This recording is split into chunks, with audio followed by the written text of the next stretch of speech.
Da, da, da, da, da, da. Hvad i alverden er nissehue? Nå! Det er 1. december, mine damer og herrer, og velkommen til Kom og Vind julekalender, hvor igen i år, der gør vi klar til sjov ballade her på Kom og Vind. Hver dag i december er der en masse spændende ting. Vi skal have fundet julepynten frem, vi skal hygge inde på siden, der er alverdens ting og sager, der foregår. Jeg tror allerede nu, du kan finde aben. Det er faktisk, at jeg lige skal gøre ham klar.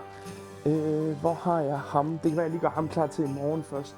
I finder ham bare lige på siden af stedet, så jeg er sikker på, at han har fået nissetøjet på. Men ja, jeg er i gang med at pynte lidt op til jul. Det er jo den tid på året igen, så rigtig dejligt. Og du skal have et spørgsmål, det er rigtigt, det er det, vi plejer at gøre. Så dagens spørgsmål, det skal være noget nemt, det skal være noget, jeg tror, at I kan svare på uden at se det her, så vi lige kommer godt fra start. Så det bliver, hvad hedder Kom og Vinds mest populære spil? Ja, det burde du nok vide.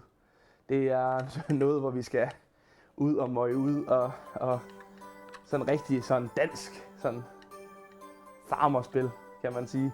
Så er jeg sikker på, at du godt kan have svaret. Så hop ned og svar nedenunder, og så få en lille præmie. Vi ses igen i morgen.